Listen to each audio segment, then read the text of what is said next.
नमस्कार दोस्तों, I welcome you all to railway and SSC all PYQ. दोस्तों, इस वीडियो में हम बात करने वाले हैं जियोग्राफी के कुछ क्वेश्चंस के बारे में जो कि एसएससी के कई सारे प्रीवियस एग्जाम्स में आ चुके हैं। तो चलिए, इसमें आपको बताना है कि जो क्षुद्र ग्रह होते हैं, ठीक है, एस्टेरॉयड, ये सूर्य के चारों ओर किन दो ग्रहों के बीच में चक्कर लगाते हैं। ठीक है, इसके लिए आपका ऑप्शन दिया हुआ है पृथ्वी और मंगल, मंगल और बृहस्पति, पृथ्वी और शनि, शनि और वरुण। ठीक है, तो इसमें जो सही ऑप्शन है वो आपको बताना है। तो इसमें हमारा सही आंसर हो जाएगा मंगल और बृहस्पति। देखिए, जो मंगल ग्रह होता है, ठीक है, और बृहस्पति ग्रह जो होता है, इसके बीच में जो है क्षुद्र ग्रह या एस्टेरॉयड जो होते हैं वो सूर्य के चारों ओर चक्कर लगाते हैं। ठीक है, यहाँ पर अगर सूर्य है तो इसके चारों ओर ये चक्कर लगाएंगे। चलिए अगले प्रश्न को देखते हैं। इसमें आपको बताना है कि पृथ्वी का जुड़वा ग्रह किसे कहा जाता है। इसके लिए आपका ऑप्शन है नेपच्यून, शुक्र, मंगल या शनि। तो इसमें हमारा सही आंसर हो जाएगा शुक्र ग्रह। ठीक है, शुक्र ग्रह जो है इसको कहा जाता है पृथ्वी का जुड़वा ग्रह, ये आपको याद ध्यान रखना है। और शुक्र ग्रह जो है इसी को कहा जाता है सुबह का और साँझ का तारा। ठीक है, तो ये भी आपको ध्यान रखना है।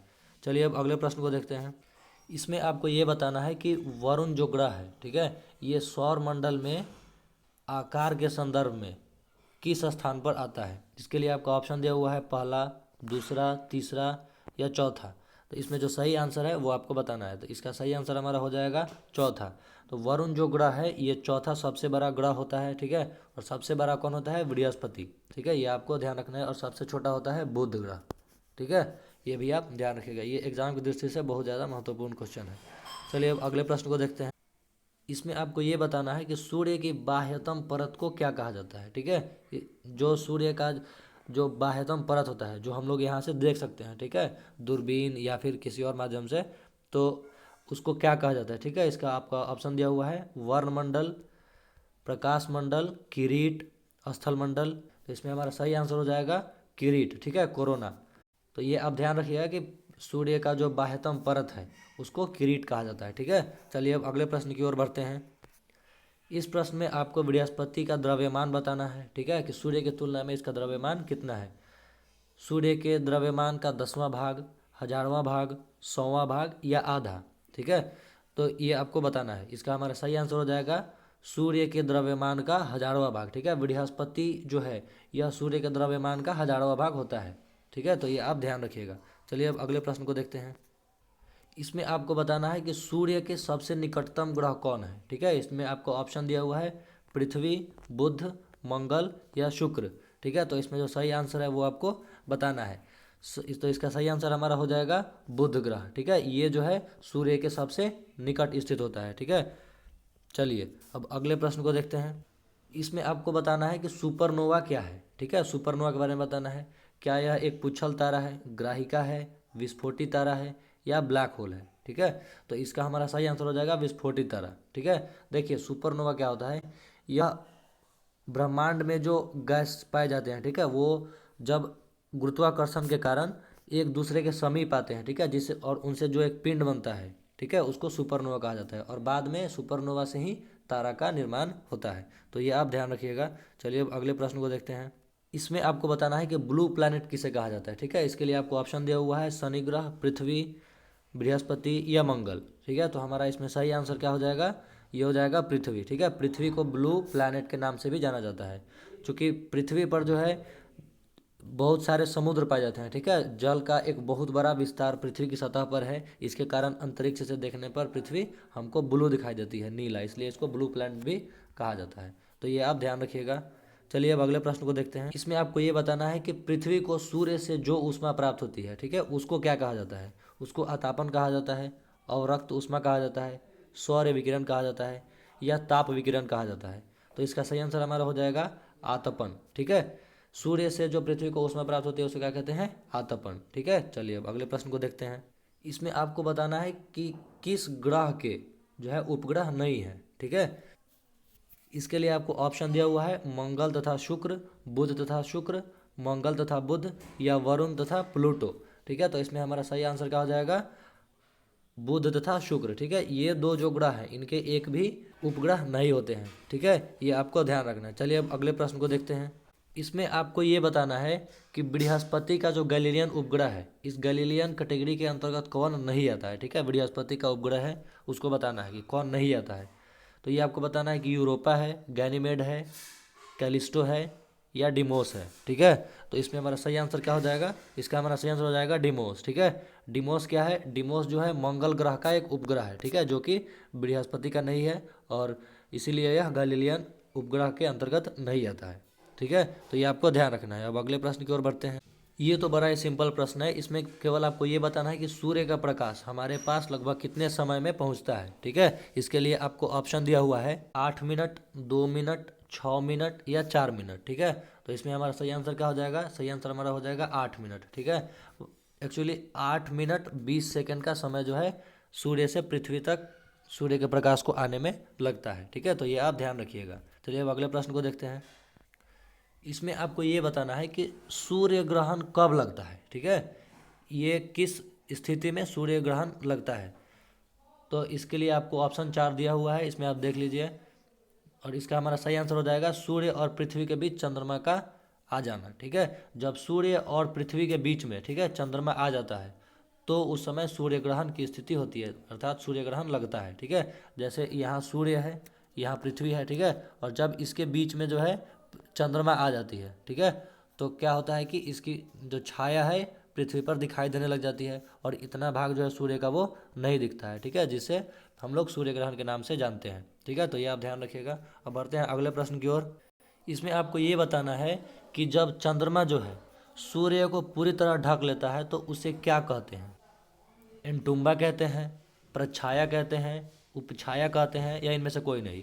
तो इसमें हमारा सही आंसर हो जाएगा प्रछाया। ठीक है, जब चंद्रमा जो है सूर्य को पूरी तरह ढक लेता है तो उससे जो उसका पीछे वाला भाग होता है उसको क्या कहते हैं, प्रछाया। ठीक है, तो ये आप ध्यान रखिएगा। अब बढ़ते हैं अगले प्रश्न की ओर। तो इस प्रश्न में आपको ये बताना है कि ग्रहण के दौरान पड़ने वाली छाया का सबसे काला भाग जो है वो क्या कहलाता है। ठीक है, इसके लिए आपको ऑप्शन दिया हुआ है प्रभामंडल, प्रच्छाया, उपछाया या ब्लैक होल। ठीक है, तो इसमें हमारा सही आंसर जो है वो हो जाएगा उपछाया। ठीक है, जब सूर्य ग्रहण लगता है, ठीक है, तो यहाँ इन दोनों के बीच में क्या होता है कि चंद्रमा आ जाता है। ठीक है, तो यहाँ से सूर्य की किरण इस पर पड़ती है। ठीक है, और इसकी छाया जो है पृथ्वी पर पड़ती है। तो सबसे काला भाग कहाँ होता है, इसका ये वाला भाग। ठीक है, चंद्रमा का पीछे वाला भाग जो होता है वो काला होता है, इसको क्या कहा जाता है, उपछाया। ठीक है, ये आप ध्यान रखिएगा।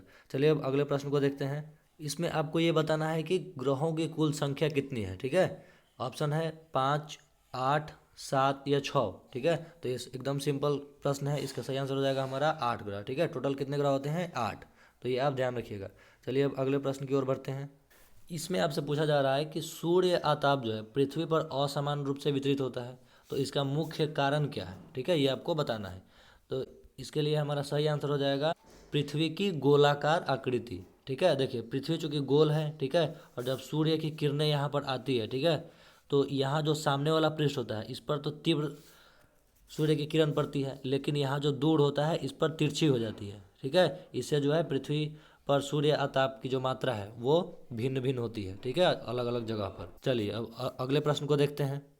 इसमें आपको ये बताना है कि किस दिन पृथ्वी जो है सूर्य के सबसे निकट होती है। ठीक है, इसके लिए आपको ऑप्शन दिया हुआ है 23 सितंबर, 21 मार्च, 4 जुलाई या 3 जनवरी। ठीक है, तो इसमें हमारा सही आंसर हो जाएगा 4 जनवरी। ठीक है, तो इस दिन जो है पृथ्वी सूर्य के सबसे निकट होती है। ठीक है, और इसलिए इसको कहा जाता है उपसौर। ठीक है, इस दिनों को उपसौर कहा जाता है।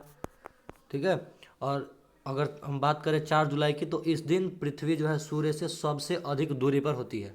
तो यह भी आपको ध्यान रखना। चलिए अब अगले प्रश्न की ओर बढ़ते हैं। इसमें आपको ये बताना है कि कौन सा वैज्ञानिक था जिसने यह बताया था कि सूर्य के चारों ओर प्रत्येक नक्षत्र जो है वो दीर्घ वृत्ताकार आकार के पथ में चक्कर लगाते हैं। ठीक है, इसके लिए आपको ऑप्शन दिया हुआ है केपलर, गैलीलियो, न्यूटन और कॉपरनिकस। ठीक है, तो इसमें इसका सही आंसर क्या हो जाएगा, केपलर। ठीक है, इसने जो है सबसे पहले ये बताया था कि सूर्य के चारों ओर जो है ग्रह और नक्षत्र चक्कर लगाते हैं। इसमें आपको हम एक और बात बताते हैं, अगर केपलर के भी पहले अगर आप आर्यभट्ट के बारे में पढ़ेंगे ना, तो उन्होंने इससे भी पहले बताया था। ठीक है, कि सूर्य के चारों ओर जो है ग्रह और नक्षत्र जो है चक्कर लगाते हैं। ठीक है, लेकिन हमारा एजुकेशन सिस्टम ऐसा है कि हमको यही पढ़ने को मिलता है। ठीक है, और हम लोग अपने बारे में पढ़ नहीं पाते। चलिए ठीक है, हम आगे अगले प्रश्न को देखते हैं। तो इसमें आपको ये बताना है कि 1948 में विकसित बिग बैंग थ्योरी, ठीक है, के लिए निम्न में से कौन सा एक वैकल्पिक सिद्धांत है जो ये बताता है कि ब्रह्मांड परिवर्तित नहीं होता है, भले ही इसमें समय के साथ विस्तार होता है। ठीक है, तो इसके लिए आपको ऑप्शन दिया हुआ है oscillating universe, steady state universe, mirror universe या इटर्नल इन्फ्लेशन। ठीक है, तो इसमें हमारा सही आंसर हो जाएगा स्टेडी स्टेट यूनिवर्स। ठीक है, स्टेडी स्टेट यूनिवर्स ही बताता है कि यह परिवर्तित नहीं होता है, भले ही इसमें विस्तार क्यों ना हो रहा हो। ठीक है, चलिए अब अगले प्रश्न को देखते हैं। इसमें आपको ये बताना है कि विषुव अर्थात इक्विनक्स कब होता है। ठीक है, वह किसके ऊपर, सूर्य किस लाइन के ऊपर होता है कि उसको इक्विनक्स कहा जाता है। इसके लिए आपको ऑप्शन दिया हुआ है मकर रेखा, कर्क रेखा, ध्रुवों के ऊपर होता है या भूमध्य रेखा के ऊपर होता है। ठीक है, तो ये आपको बताना है। देखिए, इक्विनक्स तब होता है जब सूर्य जो है ना भूमध्य रेखा के ऊपर होता है। ठीक है, जो भूमध्य रेखा है जो कि पृथ्वी को बराबर 2 स्फीयर्स में बांटता है। ठीक है, हेमिस्फीयर्स में बांटता है। इसके इस लाइन के जब ऊपर सूर्य गुजरता है, ठीक है, तो इसको विषुव या इक्विनोक्स कहा जाता है। और इस दिन जो है दिन और रात दोनों बराबर होते हैं। ठीक है, तो ये आप ध्यान रखिएगा। अब पढ़ते हैं अगले प्रश्न की ओर। इसमें आपको बताना है कि इक्विनोक्स होता है तब क्या होता है। ठीक है, दिन और रात बराबर होते हैं, एक वर्ष के दौरान सबसे छोटा दिन होता है, एक वर्ष के दौरान सबसे बड़ा दिन होता है, या एक वर्ष के दौरान सबसे अधिक वर्षा होती है। ठीक है, तो ये हमने पिछले वाले प्रश्न में डिस्कस भी किया था कि इस दिन दिन और रात जो है बराबर होता है। ठीक है, चलिए अब अगले प्रश्न को देख लेते हैं।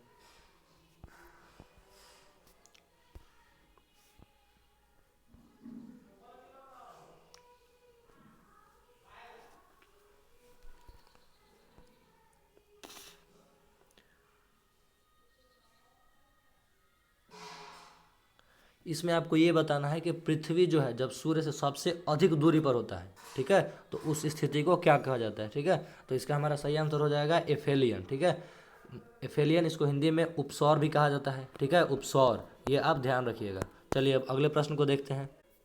अच्छा, इसमें आपको ये बताना है कि तारामंडल जो सप्तऋषि है, ठीक है, इसको पश्चिम निवासी किस नाम से जानते हैं। ठीक है, मतलब इंग्लिश में क्या कहा जाता है इसको, क्या इसको 7 मोक कहा जाता है, अल्फा सेंचुरी कहा जाता है, बिग बियर डीपर कहा जाता है, या स्मॉल बियर कहा जाता है। ठीक है, तो इसका हमारा सही आंसर हो जाएगा बिग बियर। ठीक है, यहाँ बियर होगा, बिग बियर। ठीक है, या फिर ग्रेट बियर भी इसको कहा जाता है, ग्रेट बियर, है ना, और जिसको हम लोग सप्तऋषि के नाम से जानते हैं। ठीक है, और एक और बात बताता हूँ आपको सप्तऋषि के बारे में, यह जो है फरवरी, ठीक है, फरवरी से लेकर के अगस्त महीने तक ही दिखाई देता है। ठीक है, फरवरी से लेकर अगस्त महीने तक, तो ये भी आप ध्यान रखिएगा। अब बढ़ते हैं अगले प्रश्न की ओर। इसमें आपको ये बताना है कि किसको बौना ग्रह कहा जाता है। ठीक है, इसमें जो ऑप्शन दिए हुए हैं इसमें से कौन सा बौना ग्रह होता है। इसके लिए आपको ऑप्शन दिया हुआ है नेपच्यून, टाइटन, एरिस या हाइड्रा। ठीक है, तो इसमें हमारा सही आंसर हो जाएगा नेपच्यून। ठीक है, इसको पहले ग्रह की कैटेगरी में ही रखा जाता था, लेकिन बाद में वैज्ञानिकों ने इसके ग्रह के चक्कर लगाने का जो पैटर्न है उसको देखते हुए इसको बौने ग्रह की कैटेगरी में डाल दिया गया। ठीक है, इसके बाद जो है शेष जो है पूरे ग्रह हमारे 18 बचे। ठीक है, तो ये था हमारा आज का लास्ट प्रश्न। इसमें आपको बताना है कमेंट सेक्शन में कि आपका 25 में टोटल कितना स्कोर रहा। और यदि आपको यह वीडियो पसंद आ रहा है और ऐसे ही वीडियोज़ आप और चाहते हैं तो इस चैनल को सब्सक्राइब कर लीजिएगा, क्योंकि मैं रोज़ इसमें एक वीडियोज़ अपलोड करता हूँ। ठीक है, मिलते हैं अगले वीडियो में, तब तक के लिए धन्यवाद।